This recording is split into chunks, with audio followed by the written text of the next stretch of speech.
जलयोगाची उपयुक्तता लक्षात घेता त्याचा प्रचार प्रसार आवश्यक, सीईओ विशाल नरवाडे यांचं प्रतिपादन।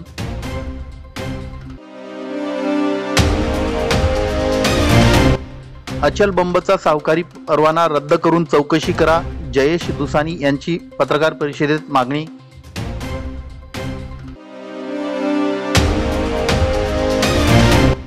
व्यापारी महासंघातर्फे एकाच दिवशी 3 ठिकाणी झालेल्या शिबिरात 234 दात्यांनी केलं रक्तदान।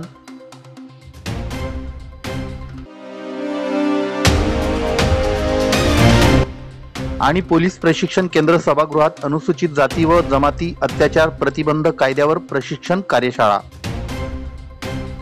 माणूस पाण्याविना जगू शकत नाही हे ज्ञात आहे, तसं वाचलं होतं, ऐकलं होतं, पण जलयोगामुळे माणसाचं शरीर आणि मन सर्वार्थाने तंदुरुस्त राहतं हे आज ज्ञात झालं, असं प्रतिपादन धुळे जिल्हा परिषदेचे विद्यमान मुख्य कार्यकारी अधिकारी विशाल नरवाडे यांनी जिल्हा क्रीडा संकुलातील जलतरण तलावात संपन्न झालेल्या जलयोगा शिबिराचा शुभारंभ करताना केलं।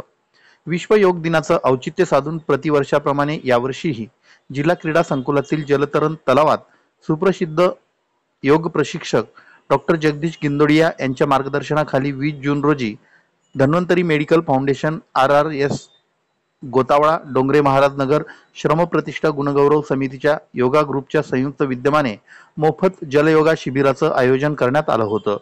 प्रारंभी या शिबिराचं व धन्वंतरी मेडिकल फाउंडेशनचे ज्येष्ठ मार्गदर्शक ज्येष्ठ पत्रकार महेश घुगे यांनी जलयोगा शिबिर घेण्यामागची पार्श्वभूमी सांगितली।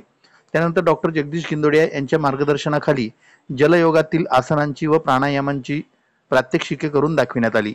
यात Sanjay Gindodia, advocate Anand Jagdev, Kailas Pasari, Pandharinath Chitte, DV Patil, Himmatrao Patil, HO Patil, Dinkar Patil, Sanjay More, advocate Punjaram Sanap आदींनी सहभाग घेतला। यावेळी पश्चिम देवपूर पोलीस स्टेशनचे सहाय्यक पोलीस निरीक्षक सचिन कापडनीस, दिनेश गिंदोडिया, सागर आघाव, सोहम घुगे, वैष्णवी कापसे, ओम अग्रवाल आदींच्या उपस्थितीत संपन्न झालेल्या या शिबिराला अभूतपूर्व प्रतिसाद मिळाला। Very good, very good, very good, hey! Exactly, very good. Thank you. बोलो भारत माता की जय! वंदे मातरम! वंदे मातरम! जय किसान! जय किसान! जय श्री राम! जय राम! हरि ओम! Thank you.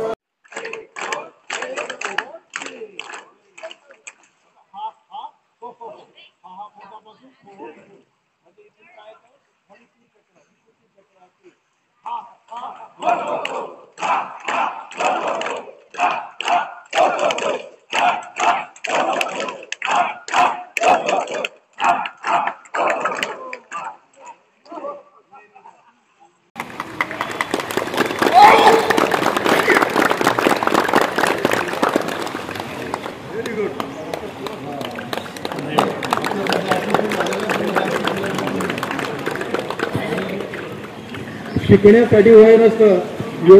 जुगे बाबांना त्यांच्या वडिलांनी सांगितलं होतं की पाणी आणि आगीपासून लांब राहा।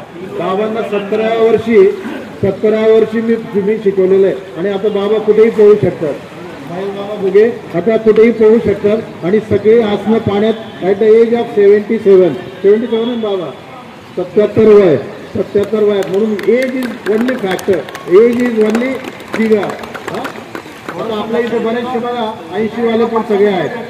त्यांनी शीर्षासन करून दाखवलं विनायकराव पाटील जी यांनी जेवढं सविस्तर आपल्याला महत्त्व सांगितलं, म्हणजे मी पण जवळपास आता 5 वर्षापासून IAS मध्ये आहे। त्याच्या अगोदर 4 वर्ष इंडियन पोलीस सर्व्हिस IPS ला होतो।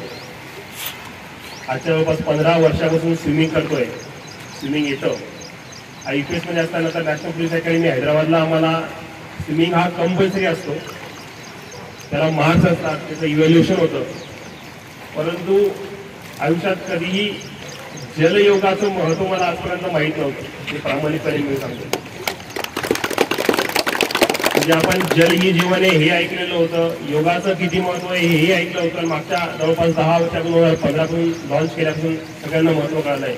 पण जल आणि योगा याची कॉम्बिनेशन इतकी सुरेख असू शकते आणि याचे इतके अनलिमिटेड फायदे असू शकतात हे मला आज ही कल्पना आली।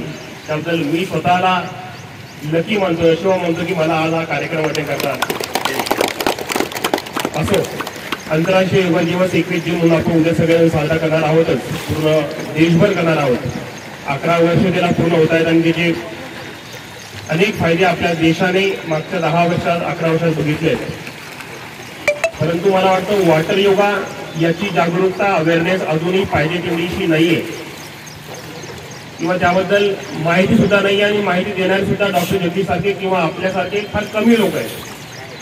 तर जसं महेशजींनी अपेक्षा व्यक्त केली की जिल्हा प्रशासनाचा भाग म्हणून आज मला हे कळालं तर मी नक्कीच हे आपल्या जिल्ह्यातल्या जास्तीत जास्त नागरिकांपर्यंत याची कशी अवेअरनेस करता येईल इथून आपण सुरुवात करूया. आणि हे बघत असताना मला अजून एक महत्त्वाचा मुद्दा जाणवला की आज इथे उपस्थित जेवढे सहभागी आहात ते सर्व हे हायर एजमध्ये आहात. म्हणजे असं नको व्हायला की योगाचं महत्त्व फक्त त्या एजमध्ये गेल्यानंतरच कळायला पाहिजे. आमच्यासारखं जे यंग एजमध्ये आहेत त्यांच्यापर्यंत सुद्धा हे योगा काय आहे, त्याचे किती फायदे आहेत आणि त्याचे केवळ आजार आल्यानंतरच योगा करायचा असं न करता अगोदरपासूनच योगाला जर आपण आपल्या आयुष्याचा आपल्या जीवनशैलीचा एक हिस्सा बनवलं, भाग बनवलं तर नक्की त्याचे अनेक फायदे होतील. आणि आपण मेडिकल फील्डमध्ये पण बघतो जसं डॉक्टर जगदीश यांनी पण बोलली आता त्यांनी की 99% जवळपास बिमार पडल्यानंतर काय करायचं हेच आपल्याला माहीत आहे. हेच आपल्या देशामध्ये आपल्या समाजामध्ये सांगितलं जातं. अजूनही डॉक्टर किंवा मेडिकल फील्डमध्ये सुद्धा प्रिव्हेन्शनवर पाहिजे तेवढ्या प्रमाणात फोकस नाहीये किंवा नागरिक म्हणून आपल्यालाही त्याची जाणीव नाहीये, अवेअरनेस नाहीये. मला फार आनंद होतोय की एक डॉक्टर असून सुद्धा त्यांच्याकडे पेशंट कमीत कमी कशी येतील याची जागरूकता करून येत आहे. कारण की प्रामाणिकपणे फार कमी आजकाल तसं अतिशय तळमळीने काम करणारे आणि खरोखर प्रिव्हेन्शनवर फोकस करणारे अवेअरनेस फार कमी आहे. तर मी त्यांचं पुनश्च एकदा मनापासून अभिनंदन करतो. हां, नमस्कार. मी डॉक्टर जगदीश गिंदोडिया, त्वचारोग तज्ज्ञ, देवपूर, धुळे, महाराष्ट्र, इंडिया. आपण दरवर्षी इंटरनॅशनल योग डे जो आहे 21 दिवसाचा त्याच्या एक दिवस आधी हा वॉटर योग डे साजरा करतो. तसं आपल्याकडे रोज सकाळी 6 ते 7 इथं वॉटर योगा सुरूच असतो. वॉटर योगाचे फायदे भरपूर दिसायला लागलेले आहेत. 2019 पासून आपण वॉटर योगाची सुरुवात केली. ॲक्च्युली त्याचा रिसर्च आधीपासून सुरू होता, पण 2019मध्ये आपण एकदम फुल शेड्यूल तयार केला, त्याचा प्रोटोकॉल सुरू केला आणि आता खूप लोकांना याचा खूप चांगला फायदा होतो आहे. म्हणून आपण रोज रेग्युलर वॉटर योगा घेतो आणि 21 जूनच्या निमित्ताने आपण 20 जूनला दरवर्षी गेल्या 4 वर्षापासून आपण वॉटर योगा साजरा करत असतो. वॉटर योगा डे साजरा करत असतो. यात बऱ्याच लोकांना, सगळ्या सिनियर सिटीजनना याचा खूप चांगला फायदा होत असतो. आज आपलं भाग्य चांगलं आहे की नलावडे सर, कापडणी सर आपल्याबरोबर आहेत आणि याचा खूप लोकांनी चांगला उपभोग घेत आहेत आणि यांनी सगळ्यांना याचा फायदा व्हावा या दृष्टीनेच आपण वॉटर योगाचा प्रचार आणि प्रसार सुरू आहे. हा सकाळचा योग वर्ग पण आपला फ्री असतो. सकाळी 7:10 ते 8:10 मी लँड योगा आपल्या हॉस्पिटलमधून ऑनलाईन फ्री घेत असतो आणि इथे वॉटर योगा रेग्युलर घेत असतो. आता बाबा बोलतील. मी महाराष्ट्र न्यूज चॅनलच्या बातमीपत्रास लाईक, शेअर, सबस्क्राईब करा. सोबतच बेल आयकॉन प्रेस करायला विसरू नका. पाहत राहा मी महाराष्ट्र चॅनल. अवैध सावकारी प्रकरणातील मुख्य संशयित आरोपी राजेंद्र बंब याचा मुलगा अचल बंब यास DDR यांनी दिलेला सावकारी परवाना तात्काळ रद्द करीत चौकशी करावी अशी मागणी अवैध सावकार प्रकरणातील मूळ फिर्यादी जयेश दुसाने यांनी 20 जून रोजी पत्रकार परिषदेत केली. धुळे शहरातील साक्री रोडवरील धुळे जिल्हा मराठी पत्रकार संघाच्या सभागृहात ही पत्रकार परिषद झाली. दुसाने यांनी सांगितलं की राजेंद्र बंब यांच्या अवैध सावकारी प्रकरणाचा तत्कालीन पोलीस अधीक्षक प्रवीण कुमार पाटील यांनी योग्य तो तपास केला. मात्र त्यांची बदली झाल्यानंतर कुठलीही ठोस कारवाई झाली नाही. उलट या गुन्ह्यात जमा असलेल्या मालमत्तांची मोठी टक्केवारी देऊन परस्पर खरेदी विक्री झाल्याचा आरोपही दुसाने यांनी केला आहे. तसेच अवैध सावकारी प्रकरणातील मुख्य संशयित आरोपी असलेल्या राजेंद्र बंब यांच्या मुलाला DDR यांनी सावकारीचं लायसन्स दिलं ते रद्द करून या प्रकाराची चौकशी करावी अशी मागणीही दुसाने यांनी केली. सरकारी वकील, तपासाधिकारी सहकार्य करीत नसल्याचा आरोपही त्यांनी केला आहे. माझे नाव जयेश उमाकांत दुसाने, राहणार धुळे. आज दिनांक 20/6/2025 रोजी अवैध सावकारी प्रकरणातील आरोपी राजेंद्र जीवनलाल बंब भाऊ संजय जीवनलाल बंब व त्याचा मुलगा आचल राजेंद्र बंब यांच्याविषयी मी आज धुळे येथे पत्रकार परिषद घेतलेली आहे। आजची पत्रकार परिषद ही बापाने अवैध सावकारीतून केलेल्या व वाटप केलेल्या पैशाची वसुली करण्यासाठी त्याचा जो मुलगा आहे आचल राजेंद्र बंब या नावाने सावकारकी लायसन घेण्यात आले। हे सावकारकी लायसन का घेण्यात आलं की बापाने वाटलेल्या आरोपीने वाटलेल्या पैशाची अधिक वसुली व्हावी व त्यांना या लायसनचं संरक्षण व पाठबळ मिळावं म्हणून मुलाच्या नावाने सावकारकी लायसन घेण्यात आले। या अगोदर पण मुलाचा या गुन्ह्यात अधिक सहभाग मिळून आला होता, तरी देखील त्याच्यावर कुठलीच कारवाई झाली नाही। मुलाच्या नावाने बँकेत सुद्धा लॉकर होते, मोठ्या प्रमाणावरती त्याच्या लॉकर्समध्ये सोने चांदीचे दागिने व रोख रक्कम मिळून आली, तरी देखील धुळे जिल्हा सरकारी उपनिबंधक संस्थेचे सहकारी अधिकारी म्हणून मनोज चौधरी यांनी हे माझ्या गुन्ह्यातील सरकारी पंच असताना तरी देखील त्यांना आरोपीविषयी व त्याच्या पूर्ण परिवाराविषयी व झालेल्या या संपूर्ण कारवाईविषयी माहिती असून सुद्धा तरी देखील त्यांनी आचल राजेंद्र बंब या नावाने सावकारकी लायसन मंजूर करून देण्यात आले। राजेंद्र बंब हा स्वतः एक नंबरचा आरोपी आहे। त्याला लवकरात लवकर पोलीस प्रशासनाने यांनी ताब्यात घेऊन त्याच्यावरती गुन्हा दाखल करावा। ज्या प्रकारे बापाने अवैध सावकारी करून जो पैसा कमवला, त्याच प्रकारे मुलगासुद्धा बापाला पाठबळ देऊन पीडित लोकांकडे जाऊन अवैध सावकारीतून वाटलेल्या पैशाची वसुली मोठ्या प्रमाणावर सुरू आहे। आणि धुळे रजिस्टर ऑफिस यांना विनंती करतो की माझ्या गुन्ह्यातील कुठलाही निर्णय अजूनपर्यंत न्यायालयाने दिला नाही, तरी देखील गुन्ह्यातील जमा असलेल्या प्रॉपर्टी या मोठ्या प्रमाणावर टक्केवारी देऊन खरेदी विक्री होत आहेत, तर त्या लवकरात लवकर थांबवावे।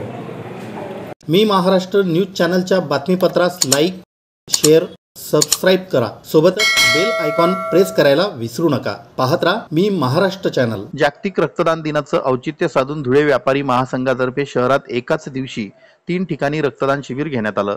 या शिबिरांमध्ये एकूण 234 जणांनी रक्तदान केलं। त्यामुळे रक्तासाठी रुग्णांच्या नातेवाईकांची होणारी भटकंती थांबेल। शासकीय रुग्णालयात काही दिवसांपासून रक्ताची टंचाई जाणवत असल्यानं शहरात 3 ठिकाणी व्यापारी महासंघातर्फे जागतिक रक्तदान दिनाचं औचित्य साधून रक्तदान शिबिर घेण्यात आलं। त्यानुसार गरुड कॉम्प्लेक्स, दत्त मंदिर चौक आणि 80 फुटी रोडवरील श्री जलाराम बाप्पा मंदिर येथे शिबिर झालेत।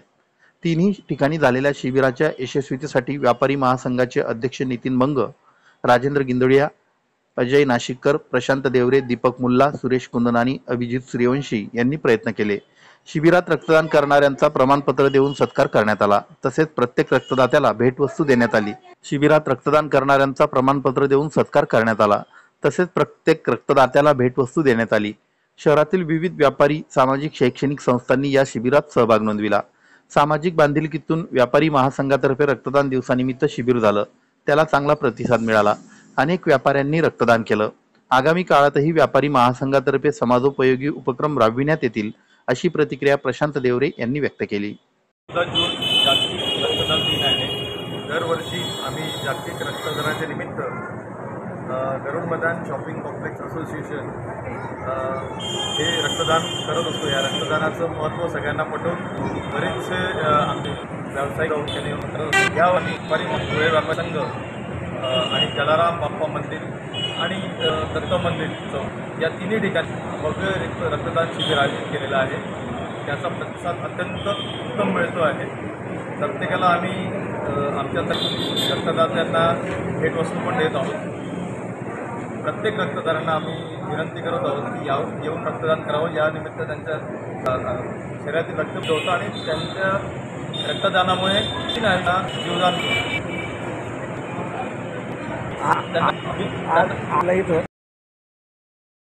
केलेला आहे।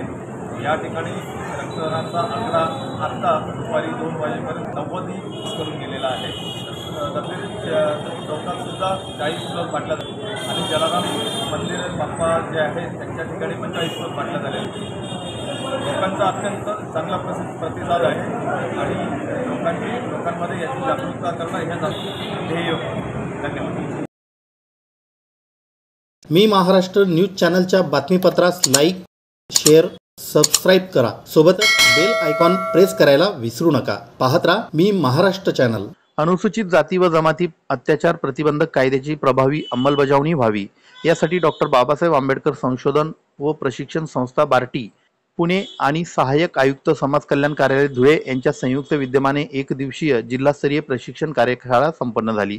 पोलीस प्रशिक्षण केंद्रातील बहुउद्देशीय सभागृहात झालेल्या या कार्यशाळेचं उद्घाटन जिल्हाधिकारी भाग्यश्री विस्पुते यांच्या हस्ते दीप प्रज्वलन आणि महापुरुषांच्या प्रतिमांना पुष्पहार अर्पण करून करण्यात आलं.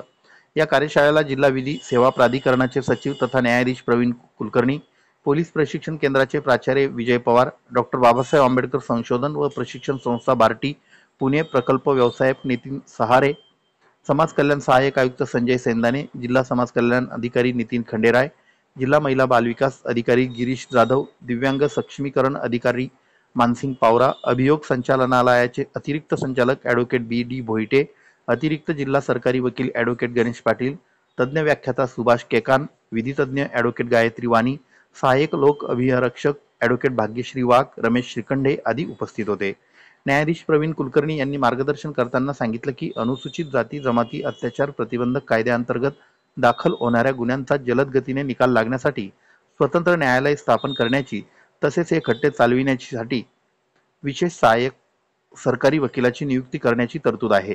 ज्या पक्षकारावर अन्याय झाला आहे त्याला गुणवत्तेवर न्याय मिळाला पाहिजे हा या कायद्याचा मुख्य उद्देश आहे. पीडितांना मोफत सल्ला देण्यासाठी जिल्ह्याच्या ठिकाणी जिल्हा विधी सेवा प्राधिकरण तसेच तालुक्याच्या ठिकाणी तालुका विधी सेवा प्राधिकरणाची स्थापना केली आहे. अनुसूचित जाती अनुसूचित जमाती अत्याचार प्रतिबंधक कायदा 1989 व सुधारित अधिनियम 2016 कायद्याच्या तरतुदींचा प्रभाव समाजात मोठ्या प्रमाणावर असून या कायद्याचा वचक सामाजिक तत्वावर राहावा म्हणून या कायद्याच्या तरतुदींची सक्तपणे अंमलबजावणी करण्याची गरज असल्याचं त्यांनी सांगितलं. समाजात जातीमधील दरी कमी करण्यासाठी आपण जर यशस्वी झालो तर या कायद्याचा उद्देश सफल होईल असंही त्यांनी सांगितलं. कार्यशाळेला अभियोग संचालनालयाचे अतिरिक्त संचालक ॲडव्होकेट भोईटे तसेच तज्ज्ञ व्याख्याते सुभाष केकान यांनी अनुसूचित जाती व अनुसूचित जमाती अत्याचार प्रतिबंध कायद्यातील तरतुदींवर सविस्तर मार्गदर्शन केलं.